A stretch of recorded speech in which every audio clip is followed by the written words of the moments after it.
Bem-vindos e bem-vindas à Lei da Paridade. Cá estamos todas as semanas, comigo, Leonor Rosas, com a Adriana Cardoso e com a Maria Castelo Branco. Ouviram bem? Um programa de comentário político feito por 3 mulheres jovens.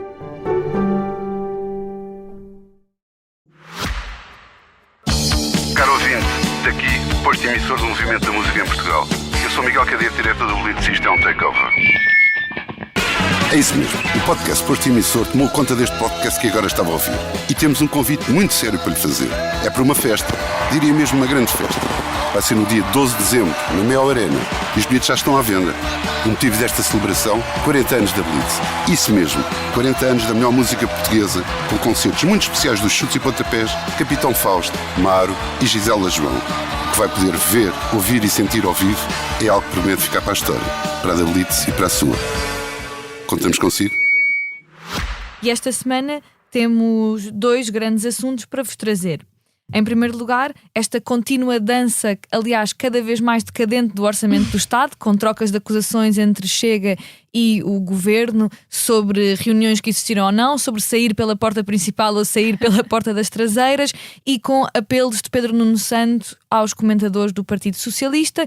E temos também a seguir, neste episódio, uma discussão que acho que há de interessar a muitas que nos ouvem, sobre as novas discussões na Assembleia da República sobre endometriose, sobre menopausa, no fundo sobre direitos das mulheres e das pessoas com útero, e também sobre a questão da partilha de conteúdo íntimo não consensual na internet. E começamos com, como já é costume, com o nosso Orçamento de Estado, putativo Orçamento de Estado. Adriana, o que é que tens a dizer sobre esta correria, confusão, troca de insultos e de acusações? Nem sei como qualificar. Bom, antes de passar para ser rápida nesta ronda, porque acho que os temas que vamos falar a seguir são muitíssimo mais importantes e relevantes, e acho que muitas das pessoas que nos ouvem interessam-se muito por este tipo de tópicos. Portanto, daqui eu queria só dizer 2 coisas. Primeiramente que André Ventura comporta-se como aquela ex-namorada ou ex-namorado que não percebe que está a ser mantida de lado, à espera de se existir algum problema com a pessoa com quem nós queremos mesmo estar lá sempre de reserva. E ficou muito ofendido por, evidentemente, o governo não querer tornar na comunicação social evidente um conjunto de reuniões que estava a ter com o Chega, como teve com vários outros partidos, teve com a Iniciativa Liberal também. Portanto, esta ideia de que o Chega teve uma reunião privada com o governo e que essa reunião pode ter resultado num acordo de governo é falsa. Tenho a certeza que será falsa. Acho que André Ventura está a tentar enlamear o debate e o discurso e a tentar criar um pouco de suspense ainda, porque deixou demasiadamente óbvio na semana anterior que iria votar favoravelmente ao Orçamento de Estado. Portanto, está a tentar aqui fazer uma manobra, na minha opinião, comunicacional, mas o facto de ter sido empurrado pela porta de trás é por apenas e só uma razão. E Luís Montenegro disse-o na entrevista que deu à SIC Notícias, que é, claramente, André Ventura é um catavento político. É uma pessoa com a qual não se pode discutir política de uma maneira com confiança, com um acordo, com um tipo de credibilidade, porque não a tem. E sendo que não a tem, é perfeitamente normal que o governo, numa altura ainda por cima de pleno debate e de negociações públicas com o Partido Socialista, que não quisesse que o Chega estivesse abertamente à frente, que soubesse, no fundo, que estaria a ter também com o Chega. Portanto, tudo o que André Ventura diz e promete e jura, para mim, vale muitíssimo pouco. Especialmente quando ele diz que ele desafia Luís Montenegro para o processar, porque se o processar apresentará provas em tribunal em como está a dizer a verdade. Primeiro, sabe que um deputado não pode ter a sua imunidade parlamentar levantada para um caso de difamação. Portanto, neste caso, mesmo que Luís Montenegro processasse André Ventura, ele saberia, e dado que de facto tirou direito, espero eu, que saiba que não seria possível ou passível de ser constituído arguido, e as provas que ele diz que apresentaria em tribunal, que as apresenta agora. Se tem provas de facto que um acordo de governo foi negociado, que as apresente. O problema é que eu acho que ele não tem prova absolutamente nenhuma. E para terminar sobre o orçamento, queria só dizer mesmo que nota-se que Pedro Nuno Santos está completamente à deriva. Pedro Nuno Santos vai à televisão dizer que as figuras destacadas do Partido Socialista que estão contra aquilo que é a sua linha relativamente ao Orçamento de Estado parem de dizer publicamente e que resolvam essa discussão internamente no partido. E ele dizer isto, para mim, comprova duas coisas. Primeiro, Pedro Nuno Santos escolheu o pior dos caminhos relativamente à escolha do orçamento. Ele tinha 3 hipóteses. Dizer logo desde o início que não negociava o orçamento. Ficava completamente à margem disso. Dizia, o Luís Montenegro é primeiro-ministro porque há uma maioria direita. Se há uma maioria direita, vocês resolvam-se porque nós somos a oposição e não vamos aprovar o orçamento. Ou então, dizer, bom, nós vamos viabilizar este orçamento de cruz, não vamos ler as propostas de orçamento, vamos nos abster a priori para permitir o governo governar, ou, ainda a negociação, é para chegar a uma negociação, não se entra em negociação para depois se pré-anunciar um chumbo do orçamento ou chegar à premência ou à precipitação dessa altura e por causa de um ponto percentual do IRC fingir que isso é um grande celeuma e que é por isso que não aprova. Acho que fez o pior de todos os casos. Mas queria também dizer isto e termino com esta frase. Por mais que seja uma atitude pueril pela parte de Pedro Nuno Santos, a declaração que fez, da maneira como fez, ele tem razão que algo que distingue o PS e o PSD, ou distinguia, aliás, os dois partidos, é que o Partido Socialista tem as suas discussões internas feitas internamente. E o Partido Socialista tem o hábito de escolher para líder do partido quem eles consideram que tem mais probabilidade de ser primeiro-ministro. Dado que não existe outra figura que consiga fazer sombra a Pedro Nuno Santos, figuras destacadas virem fazer pressão pública, e nomeadamente na comunicação social, contra aquilo que é a visão de Pedro Nuno Santos, só o fragiliza como líder. Ele tem razão nisso.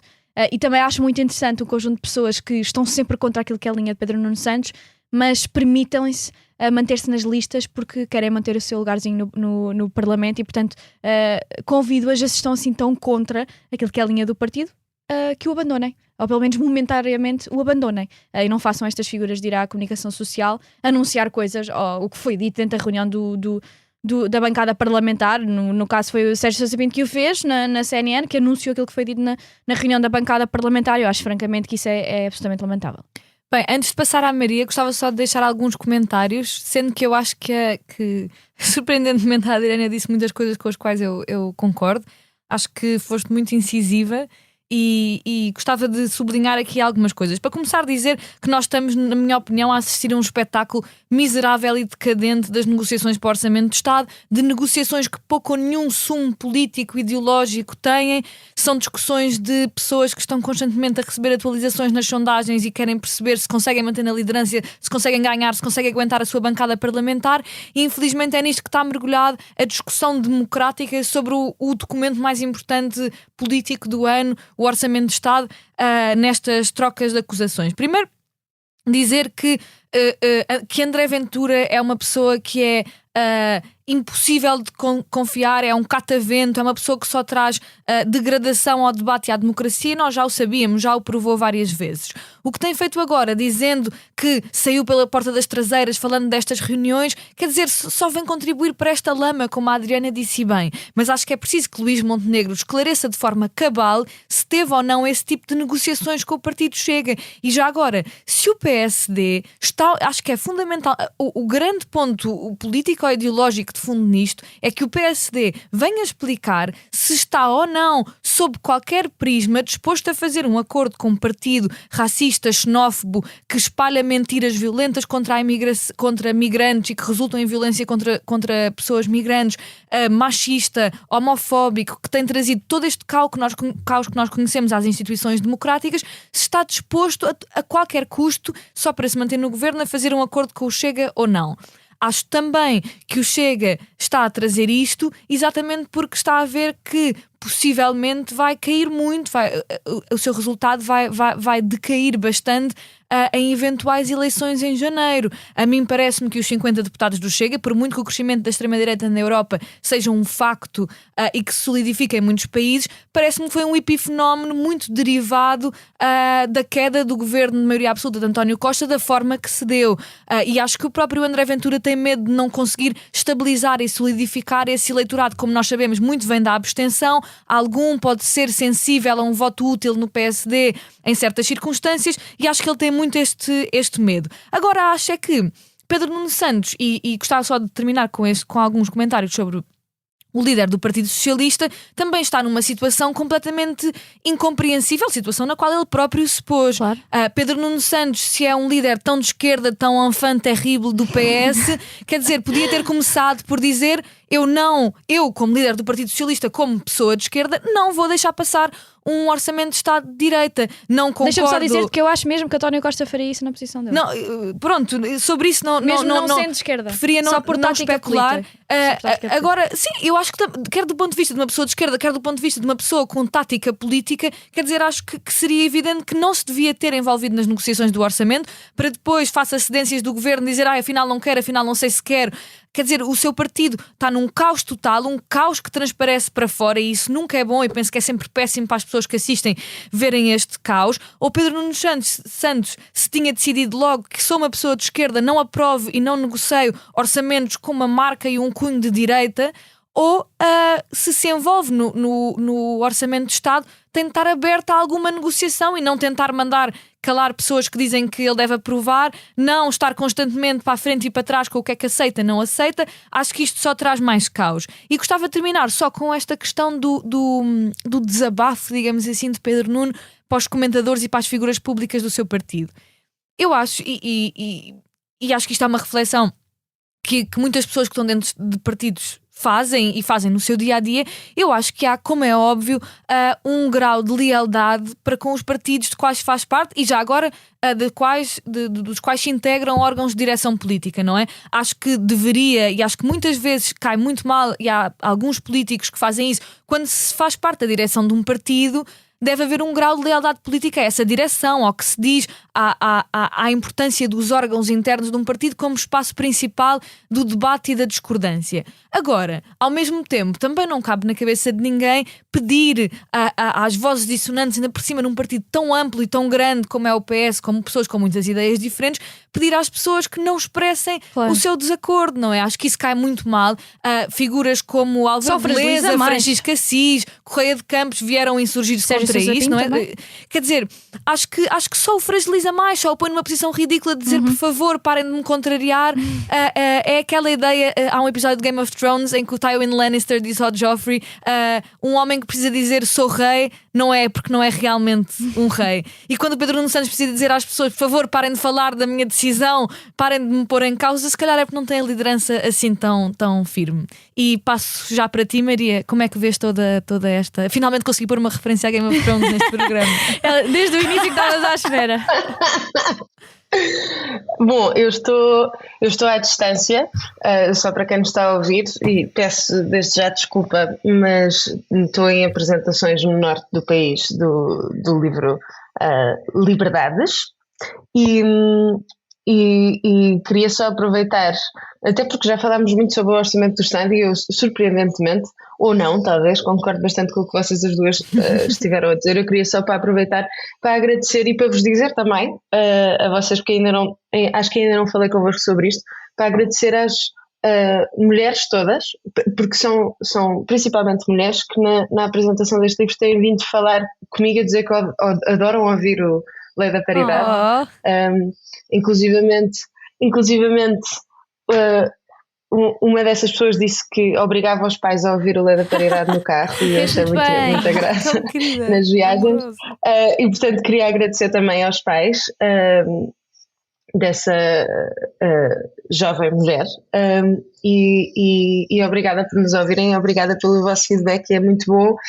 Eu sei que as métricas são porreiras e tal, para ver quem é que nos ouve, são sempre mulheres mais novas, mas é muito mais bonito quando depois vemos isso em pessoa, e pronto, e queria agradecer e aproveitar para vos contar também que tem sido muito bom e muito surpreendente por causa disto. Mas agora, sobre por falar em homens, por falar em homens descabelados. Exato.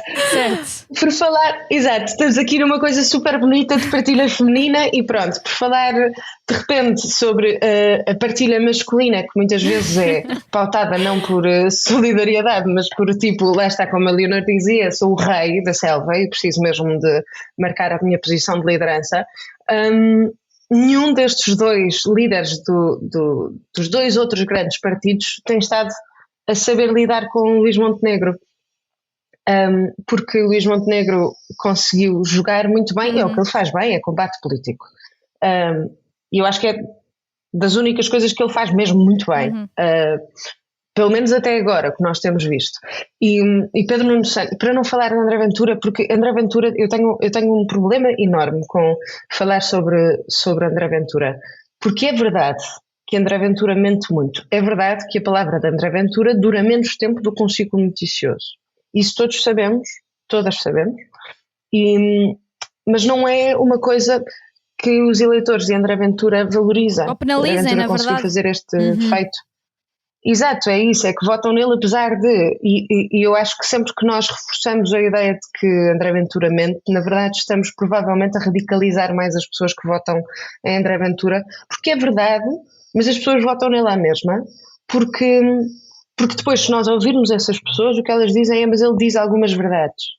Não interessa se mente ou não. E a verdade, e na apresentação do livro ontem, para quem estava e que nos está a ouvir, falávamos sobre o valor da mentira no debate político.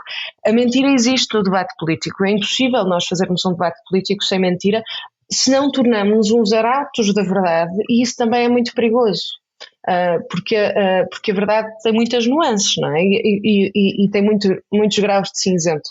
E, portanto, estarmos constantemente a dizer que André Ventura mente é verdade, sim senhora, mas na verdade podemos perguntar-nos porquê é que esta estratégia dele funciona para os seus eleitores?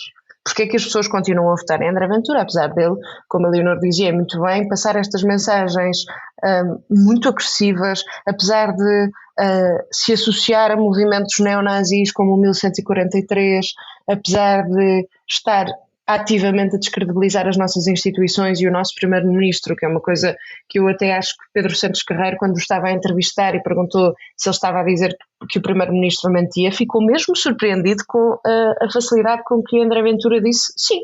O primeiro-ministro mentiu e é uma farsa aos portugueses. É assim uma coisa que nós não estamos habituados no nosso debate político democrático, porque há algum respeito, apesar de tudo, e André Ventura acaba com todo este respeito que tem existido nos 50 anos de democracia, que existe apesar da discordância, que eu acho que é uma coisa que nós devemos preservar, mas porquê é que estas pessoas, 1.200.000 pessoas, como André Ventura gosta de dizer, porquê é que estas pessoas continuam a votar nele? E eu acho que é porque ele responde a algumas coisas que os partidos tradicionais deixaram de responder, nomeadamente ou principalmente a nível económico. Mas, portanto, eu não estou assim tão certa que André Ventura caia, caso haja eleições.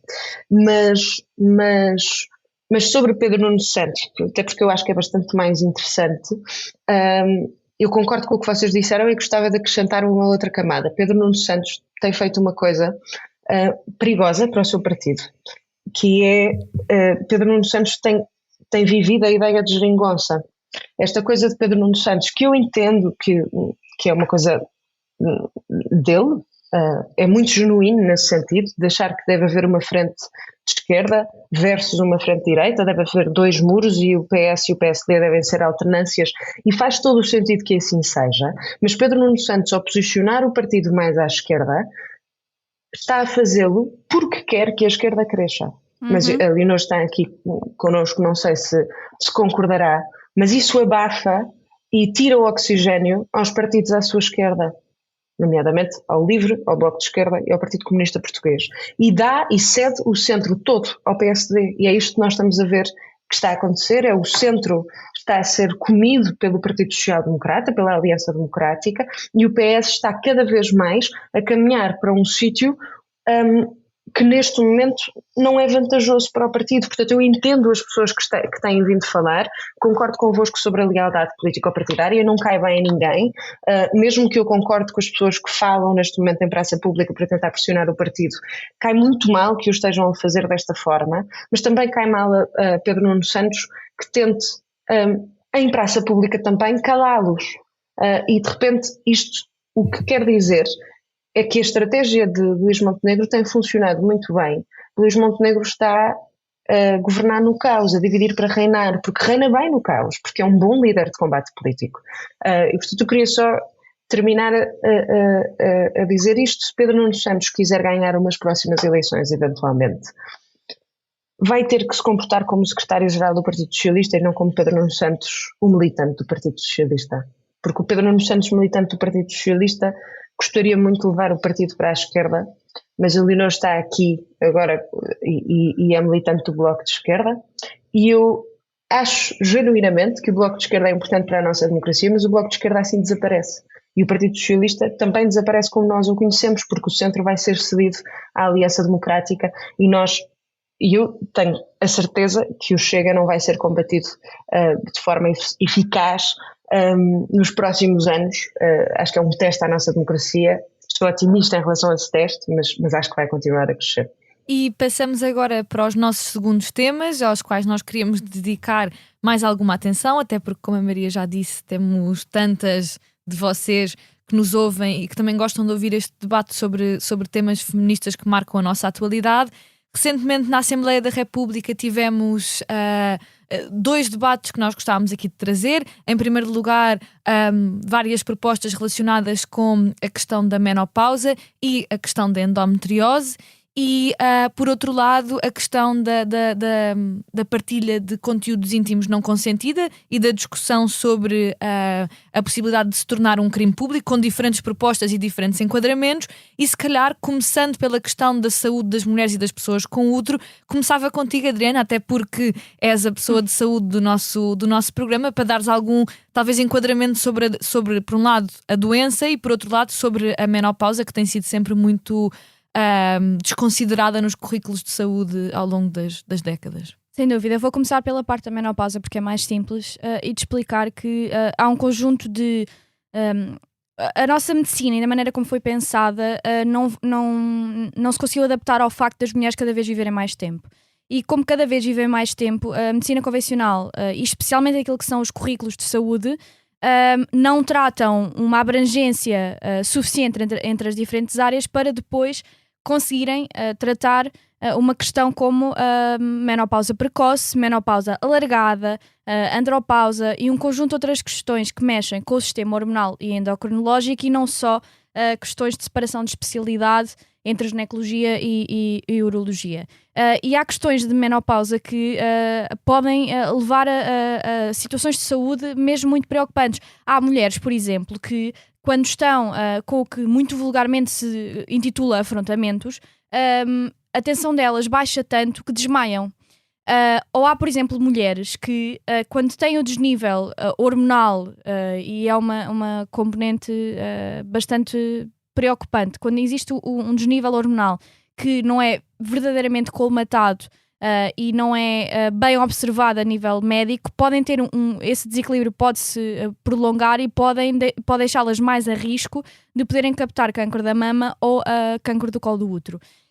E como este nível de questões e desequilíbrio hormonal de facto têm sintomatologia e sintomas que são tão evidentes e que as mulheres, certamente, e nomeadamente mulheres mais velhas, têm perfeita noção o quanto isso impacta a sua vida, trazer para a discussão na Assembleia da República, primeiro, a permissão que seja alargado o âmbito das consultas a nível do Serviço Nacional de Saúde, que a mim parece-me muito importante. Há mulheres que desde os 45 têm a sintomatologia de calores, o que se chamam os afrontamentos, desde os 45 e não fazem a mínima ideia que isso significa que estão com uma menopausa precoce, que pode desenrolar e desembocar num conjunto de situações que elas nunca sabem o que é que realmente está a ocorrer. Acabou por cair o regime de faltas justificadas nesta situação, mas acho que um alargamento daquilo que é a capacidade de especialidades no SNS relativamente a isto faz muito sentido. Mas queria focar no ponto da menopausa, e porque o nosso público-alvo da endometriose, peço desculpa, da endometriose, porque o nosso público-alvo, ainda por cima, é de mulheres muito, muito jovens, e é uma das patologias que é menos falada, é menos comunicada na comunicação social e que existe menos literacia. É preciso uma mulher ir entre 7 a 10 ginecologistas para ter um diagnóstico de endometriose. A endometriose provoca um conjunto de coisas, desde dores lacinantes quando se está com a menstruação ao ponto de mulheres desmaiarem, de crianças, e mesmo crianças, portanto, raparigas com 9, 10 anos terem menstruação tão cedo e de uma maneira com tanto volume que podem ter o risco de vir a captar anemia, por exemplo. há um conjunto de mulheres que têm relações sexuais hoje em dia e têm dor durante a relação sexual e acham que é perfeitamente normal, mas é uma das sintomatologias da endometriose que se estabelece mais rapidamente. O facto de, por exemplo, a sintomatologia de câimbras nas pernas e de incapacidade de estar de pé apenas se manifestar em mulheres com endometriose. E o que acontece muitas vezes é que nós chegamos aos consultórios e chegamos junto de profissionais de saúde e nos dizem que é normal e que é aceitável e que nós temos é que aguentar as dores e tomar um Brufen que isso passa. Mas não é. Não só não é, como a endometriose, primeiro que tudo, pode levar à infertilidade e à incapacidade de uma mulher ser mãe. Mas em segundo lugar pode levar a complicações mesmo sérias no útero e precisa de ser devidamente avaliada e pode afetar até os ovários ao ponto das mulheres precisarem de ser operadas. Portanto, passar em Assembleia da República um alargamento e quase um encetar e pedir ao Serviço Nacional de Saúde que crie consultas especializadas relativamente a isto, porque é mesmo preciso. É completamente inaudito uma mulher necessitar de ir entre 7 a 10 ginecologistas na sua vida para ter o diagnóstico bem feito e só alguém que tem endometriose é que consegue perceber as dores lacinantes que são. E não há medicamento que ajude a passar, acreditem, não há. Portanto, o facto de existirem neste momento já faltas justificadas para mulheres e jovens mulheres que tenham endometriose faz todo o sentido e é uma das coisas que muitos profissionais de saúde já têm há muito tempo vindo a reivindicar.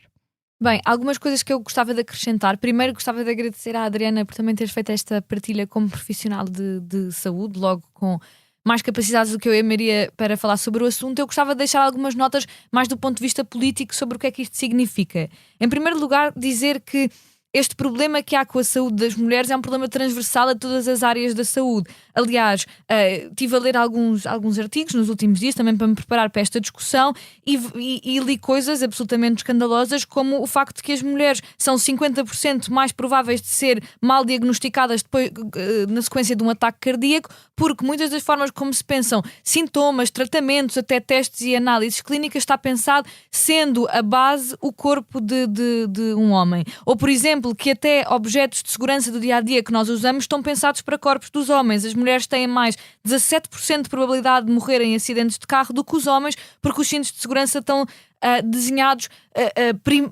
primordialmente para corpos masculinos. Ou que, por exemplo, até 2022 a menopausa não era um tema obrigatório do currículo dos médicos no Reino Unido e que ainda falta em muitos currículos. Aliás, um estudo de 2021 disse que 41% das escolas médicas que fizeram parte deste estudo no mundo não tinham nenhum treino sobre menopausa no currículo para os futuros médicos. E então, quer dizer, é esta a situação com que nós nos deparamos. Não é por acaso que estas insuficiências no tratamento e no diagnóstico sejam no corpo das mulheres e das pessoas com útero. Tem a ver com uma violência estrutural, machista e patriarcal e com outras pequenas coisas que eu gostava de apontar. Sobre a endometriose, acho que a Adriana já o disse. Como é que uma doença que deixa tantas mulheres incapacitadas em casa, sem conseguirem sair, com dores horríveis, demora entre 8 a 10 anos a ser tratado?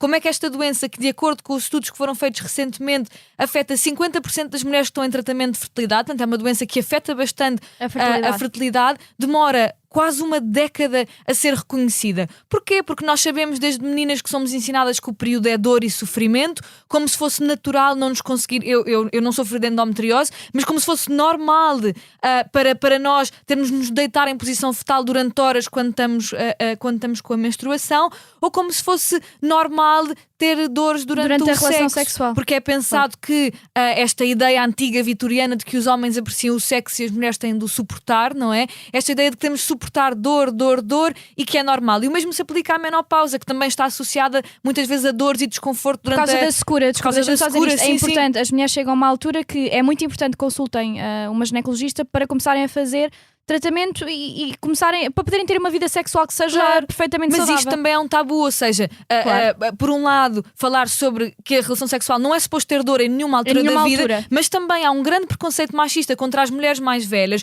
porque como se uma mulher, depois de ter passado o seu período fértil, deixasse de ter desejo sexual, deixasse de ter já agora direito a uma vida sexual e direito a que os médicos tivessem isso em consideração. Sim. E eu acho que estas são algumas questões assim que de repente me surgem como muito importantes, e acho que é muito importante também que, e termino mesmo dizendo isto para te passar, Maria, que a forma como nós pensamos as faltas ao trabalho, a nossa produtividade, também, já agora, enfim, toda uma discussão gigante que podíamos ter sobre produtividade, e que nós sejamos capazes de perceber que ninguém é capaz de trabalhar com dores horríveis, não é? E que nos possamos adaptar, ou com outros sintomas que a Adriana mencionou, e que nos possamos adaptar a isso. E passo para ti, Maria.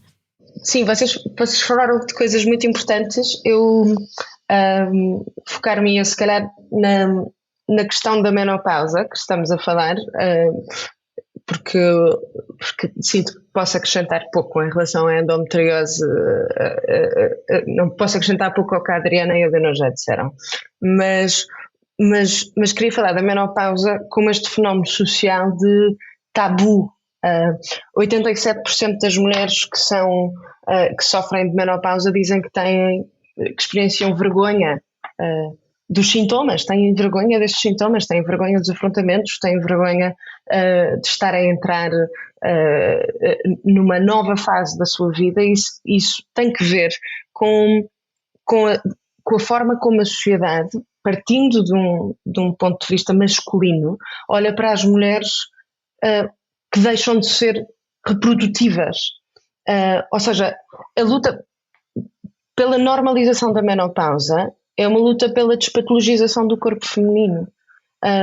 Nós precisamos de ser ouvidas, porque quando nós ignoramos o que a menopausa faz, quando criamos um tabu à volta da menopausa, perpetuamos a ideia de que o corpo feminino só é valioso quando é jovem, quando é fértil, e isso é uma coisa que vem desta forma de os homens olharem para as mulheres sempre como uma forma de reproduzirem os seus genes. A menopausa é, na verdade, a última revolução do corpo feminino. Se fizer sentido para quem nos está a ouvir, podem ir ver a forma como as sociedades não ocidentais tratam o corpo feminino. Não é óbvio que a ideia da mulher como cuidadora, da ideia de mulher como histérica, do ser humano normal do Freud, que era o homem, e que a mulher era, na sua definição, um ser humano desviante a quem estava a faltar um pénis, ou seja, que a estrutura psicológica da mulher se centra na luta da supressão desta deficiência que tem, esta coisa da histeria. Isto não é óbvio, isto é tudo construído socialmente. E isso nota-se muito a partir do momento em que nós começamos a olhar para a saúde das mulheres na endometriose, para a saúde das mulheres no momento em que deixam de ser férteis, para a saúde das mulheres antes de serem férteis.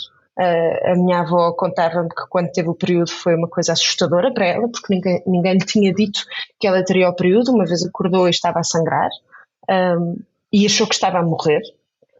E isto foi só nos anos 40. E, portanto, hoje em dia falamos disto, mas não passa pela cabeça de um pai comum falar com a filha sobre o período, falar com a filha sobre a sua menstruação, porque isso é uma coisa relegada às mulheres, porque é um assunto de mulheres. Nós não conseguimos falar da menstruação de forma livre e aberta quando estão homens a ouvir, porque é quase um tema que os põe desconfortáveis. E nisto queria também dizer, eu tenho falado com muitos amigos homens sobre a andropausa, e é uma coisa que eles também não fazem ideia que terão. A menopausa é estigmatizada, a andropausa é silenciada. Mas a menopausa é estigmatizada porque as mulheres deixam de ter este papel social. Aliás, as mulheres são mais respeitadas quando são mais velhas, porque deixam de ser mulheres à perspectiva masculina. Porque deixam de ser alvo do desejo. Sexualizadas. Exatamente. As mulheres... Precisamente, é isso. E, portanto, eu às vezes tenho comentários de homens que são sempre, e imagino que vocês também, têm sempre que ver com a nossa aparência. E eu queria só partilhar, só mesmo para terminar, queria partilhar uma mensagem de um homem que a propósito de um artigo da Sábado sobre a sexualização e a violência sexual que as mulheres que estão expostas no espaço público sofrem, mandou uma mensagem de desconstrução dele próprio. Porque ele disse-me, e eu achei mesmo muito importante e muito interessante, porque ele disse-me que à partida achou, só de me ver e só de nos ver, a nós, mulheres jovens no espaço público, que nós não teríamos nada de interessante para dizer, e depois começou a entender que, na verdade, isto vinha de uma forma dele olhar para as mulheres e de uma habituação dele em que só mulheres feias e velhas podem falar no espaço público e só mulheres feias e velhas podem ter uma voz, e de começar a desconstruir isto e perceber que, na verdade, vinha de um machismo muito profundo. E eu acho muito interessante que este homem, que eu não vou dizer quem é, porque não sei se está confortável, tenha tido a capacidade para fazer esta desconstrução. Porque é verdade, nós só quando deixamos de ser objeto do desejo masculino é que passamos a ter valor. E muito rapidamente, para termos a oportunidade de falar e de fazer uma última ronda sobre este tema tão importante da partilha do conteúdo íntimo não consentido, passo já para ti, Adriana. O que é que tens a dizer sobre este tema que está infelizmente cada vez mais na ordem do dia? Nós já falámos aqui sobre a partilha em si e já falámos aqui sobre aquilo que evidentemente é a nossa visão e sobre, especialmente depois do caso francês, tudo o que isso nos trouxe, e é de ressalvar que aquela mulher, que é das mulheres mais corajosas que eu conheço, permitiu que vídeos que foram gravados das violações dela fossem publicados para que chocasse cada vez mais as pessoas para aquilo que se passou e para que se conseguisse descobrir as redes de comunicação de pessoas que partilham este tipo de vídeos para que tal pudesse ajudar a polícia nesse aspecto. É de uma coragem, é de uma coisa que é absolutamente surreal. Mas eu gostava de falar de uma questão em concreto, porque não tenho muito tempo, que é uma proposta do Bloco de Esquerda, que é tornar crime público a divulgação de este tipo de imagens.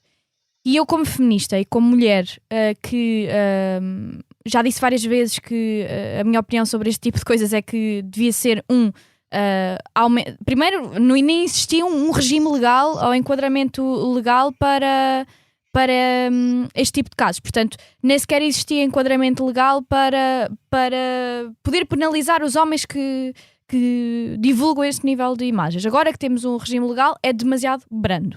É um regime legal como muitas coisas no nosso sistema judicial, muito garantista, que protege muito as liberdades do indivíduo, e que está dependente claramente de um pedido de queixa pela parte da vítima, que é sempre difícil porque muitas vezes a própria vítima nem sequer sabe que está a ser gravada, não sabe que as imagens existem no fundo, e isso cria um problema, e daí eu entendo a base da proposta do Bloco de Esquerda. Mas tenho aqui algumas dúvidas.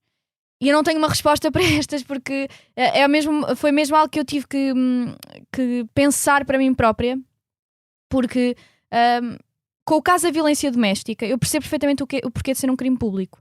A mulher está numa rede, pode estar numa rede e num conjunto de tensão e de toxicidade e de manipulação com o parceiro que lhe esteja a perpetrar violência doméstica, que não tem a capacidade emocional e psicológica para fazer a queixa. Mas fazer a queixa, por si, a devassa da vida privada da vítima, que seja feita por uma pessoa que faça a queixa, para mim, não suplanta todo o benefício que existe de qualquer pessoa na vida de uma mulher que veja que está a incorrer numa relação de violência doméstica, faça a queixa e retire a mulher daquele ciclo. Tenho algumas dúvidas relativamente a este aspecto. E porquê? Imaginemos que uma mulher não faz ideia, que teve um namorado ou um ex-namorado que por alguma razão agravou sem ela saber e partilhou com alguém ou num grupo que fosse um conjunto de imagens explícitas dela. E alguém desse grupo que teve acesso a essas imagens lhe envia uma mensagem, por exemplo, a dizer: cheguei a acesso a estas imagens e vou fazer queixa relativamente a estas. E ele pode abrir o processo. Há procuradores que vão ver as imagens, há advogados que vão ver as imagens, há uma rede e há um conjunto de pessoas no tribunal que as vão ver, o dever de privacidade daquela vítima não é respeitado. E como eu acho que nesse aspecto não existe um risco claro de violência física e de perpetuação de violência física, que no caso de violência doméstica pode culminar em mortes em muitos aspectos e culmina, tenho dúvidas que tornar isto crime público seja a maneira de solucionar o problema. Eu acredito numa modelação e uma fortificação muito grande da moldura penal deste tipo de casos. Acredito que deva ser dada autonomia às polícias para que possam investigar as redes de maneira peremptória, portanto, estarem presentes nas mesmas para que possam apanhar o conjunto de pessoas que partilham este tipo de coisas, e que se melhore aquilo que é o regime de proteção de dados e dever de sigilo dentro dos próprios tribunais. Até tal ser feito, e sendo que eu tenho mesmo muitas dúvidas que isto não seja uma enorme revitimização da vítima, tenho sérias dúvidas sobre tornar isto crime público. Bem, gostava só de acrescentar algumas coisas muito rápido sobre isto. A partilha de conteúdo íntimo de forma não consensual online é um problema cada vez maior, não só por exemplo com os deepfakes, que já afetam muitas celebridades e também são uma forma desta partilha, mas também mesmo com o chamado revenge porn, que tem a ver com ex-namorados que muitas vezes, não felizes com o fim de relações, partilham conteúdo que lhes foi enviado ou que foi obtido de alguma forma. Começar por dizer que não há nenhuma vergonha em enviar conteúdo íntimo a outra pessoa. A vergonha é inteiramente de quem partilha conteúdo privado, pessoal de outra pessoa, e quem faz esta devassa da vida privada, e que é preciso, como já falámos antes, combater esta sociedade que põe o ónus numa pessoa que mostrou uma coisa à outra em segredo e não na pessoa que quebra o seu segredo apenas e só porque se tratam de corpos de mulheres. Acho que esta questão também se torna cada vez mais premente e houve reportagens recentes sobre isso, por causa dos grupos que chegam a ter 70 mil homens, onde se partilham conteúdos de mulheres, de ex-namoradas, de amigas, enfim, de mulheres que se conhecem e de muitas que se desconhece, para belo prazer dos homens que lá estão. E dizer também que isto não é um problema de algumas bad apples, como se fala. Isto é um problema estrutural de uma sociedade que acha que um homem é o maior porque tem uma fotografia de uma mulher nua, e acha que a mulher, essa que sim que está a ser vítima de uma violência, é que é culpada por se ter exposto. Quando os homens recorrentemente se expõem a nós na internet sem nós lhes pedirmos, mas isso não tem problema nenhum. Não solicitado, claro. Exato, de forma não solicitada. Isso não tem problema nenhum. Tipo dick pics. Isso não tem problema nenhum. O problema é as mulheres que se mostram. E por isso mesmo é que é preciso também perceber que o enquadramento jurídico que existe atual, isto não é só sobre uma partilha de uma coisa não consentida. Isto é uma partilha muitas vezes de fotografias ou vídeos em atos sexuais de mulheres nuas que carregam um grande peso de violência, de gozo, de humilhação. Fotografias que vão ser vistas por colegas de trabalho, chefes, familiares, quando estão, a partir do momento em que estão na internet e estão a ser publicadas, e que é preciso repensar o enquadramento legal. E eu não concordo com o que a Adriana disse, apesar de, quer dizer, acho que estamos a ter um debate entre pessoas que têm as mesmas preocupações por algumas razões. Acho que estas desconfianças sobre a natureza do crime público foram tidas quando foi o debate da transformação da violência doméstica em crime público e assim. também da violação em crime público, que entretanto infelizmente ainda não foi conquistado. Eu acho que, para começar, o crime público faz com que com que isto se torne um problema de toda a sociedade, e com que cada homem que vê uma fotografia de uma mulher nua de forma não consensual seja também culpado, porque ele podia ter denunciado quem lhe enviou, ele podia ter feito alguma coisa e era obrigado que investigassem sobre essa fotografia. Depois é também possível uma pessoa que se depara com uma denunciá-la e dar início a um processo que será até mais fácil de levar adiante sem a vítima da própria fotografia. Posso ver uma fotografia de uma rapariga que eu não conheço e não ter forma de a contactar, e é mais fácil avançar com o processo contra as pessoas que começaram a divulgar essas fotografias. E eu penso que é um sinal muito importante que damos à sociedade, que deixe de ser em absoluto tolerado sequer o ignorar que os meus amigos mandam fotografias. E termino dizendo isto antes de passar à Maria, para todos os homens que nos ouvem, é vossa responsabilidade também ter a tolerância zero. Não é tipo, eu sei que uns amigos mandam, mas eu não estou no grupo. É zero para com todas as pessoas que fazem este ato de humilhação brutal para com mulheres, porque vocês não gostavam se fossem as vossas irmãs, as vossas amigas, as vossas namoradas. Portanto, também não toleram. E digo mesmo, eu seria incapaz de mudar com um homem que tivesse alguma vez feito isso ou tolerado isso. E passa a ti, Maria. Mic drop. Isto agora é injusto ir a seguir a isso, porque foi poderosíssimo, e era bom deixar isso assim a ecoar. Se quiserem, façam coisa para trás para ouvir isto outra vez, às vezes que forem necessárias. Mas eu queria só enquadrar aqui numa perspectiva mais de política pública, porque eu acompanhei as discussões há cerca de um ano, quase um ano e meio, sobre o revenge porn, a lei do revenge porn, ou seja, o Bloco de Esquerda está a fazer isto na sequência destas discussões, e a lei que estava a ser desenhada pelo Partido Socialista, em concreto, era uma lei que não tinha a concordância de todo o Partido Socialista, estava na primeira comissão, na Comissão de Assuntos Constitucionais, e não tinha por várias razões. Porque a lei não enquadrava esta questão do crime público, que eu percebo porque é que a Adriana tem estas questões em relação a tornar-se a partilha do conteúdo íntimo um crime público, mas é importante por várias razões. Número 1, a maior parte das mulheres que têm este tipo de conteúdo espalhado online não têm noção que o têm. E, portanto, eu, enquanto cidadã, tenho que ter a possibilidade de denunciar este crime, mesmo sem saber quem é a mulher que lá está exposta, porque muitas vezes não vou conseguir ir avisar. Eu concordo. Aliás, só me avisar preocupa, desculpa, só significa que vou espalhar ainda mais o conteúdo, porque vou ter que tentar encontrar esta mulher.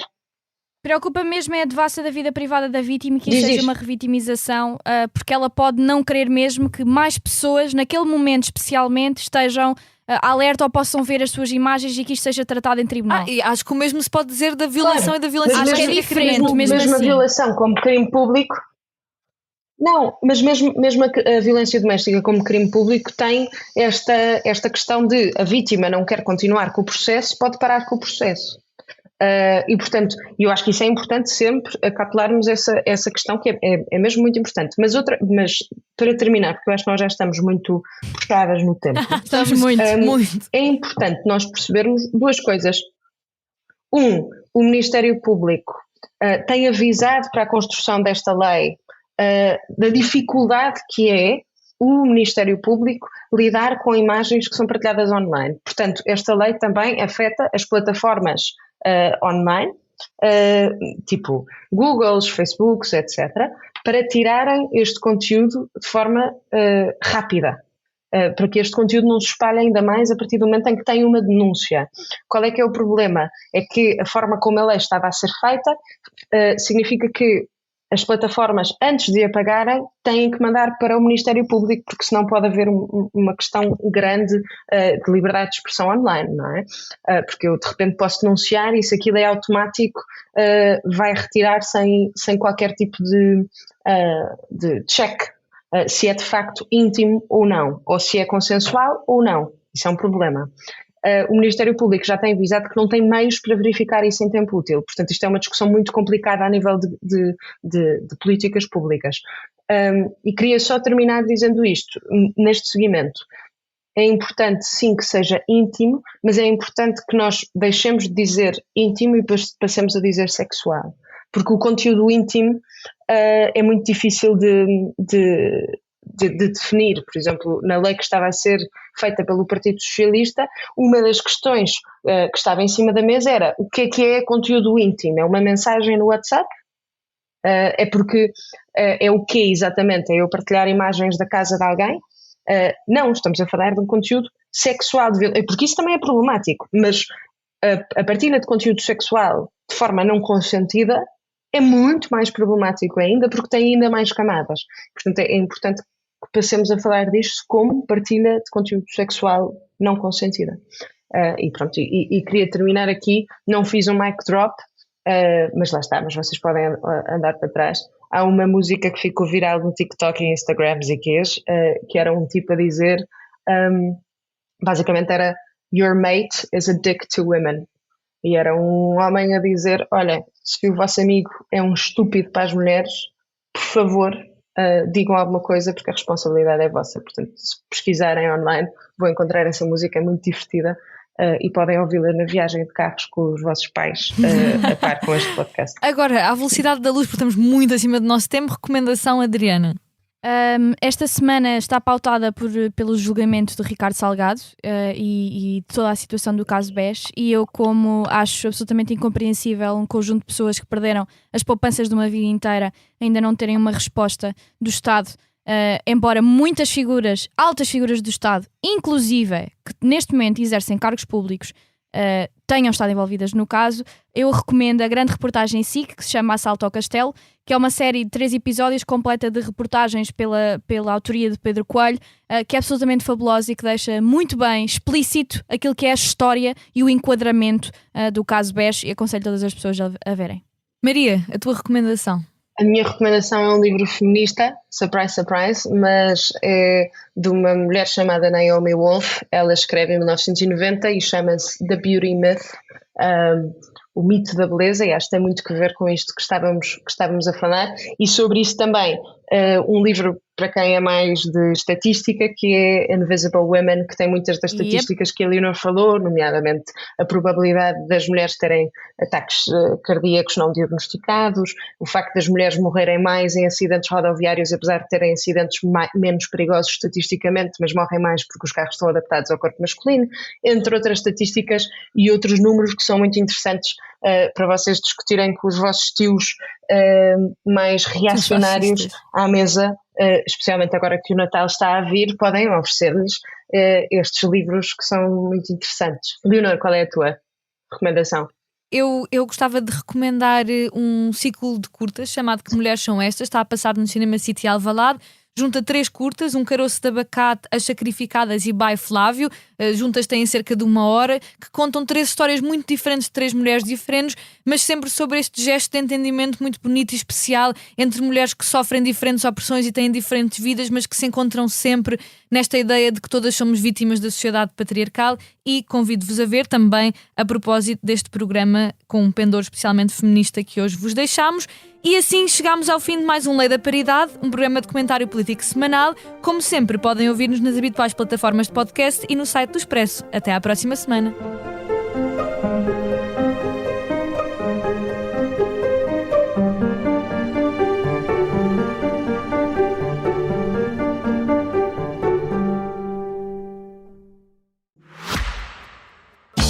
Caro ouvinte, daqui, posto emissor do Movimento da Música em Portugal. Eu sou Miguel Cadeia, diretor do Blitz, isto é um takeover. É isso mesmo, o podcast Posto Emissor tomou conta deste podcast que agora estava a ouvir. E temos um convite muito sério para lhe fazer. É para uma festa, diria mesmo uma grande festa. Vai ser no dia 12 de dezembro, na Mel Arena. E os bilhetes já estão à venda. O motivo desta celebração, 40 anos da Blitz. Isso mesmo, 40 anos da melhor música portuguesa, com concertos muito especiais dos Chutes e Pontapés, Capitão Fausto, Maro e Gisela João. O que vai poder ver, ouvir e sentir ao vivo é algo que promete ficar para a história, para a da Blitz e para a sua. Contamos consigo?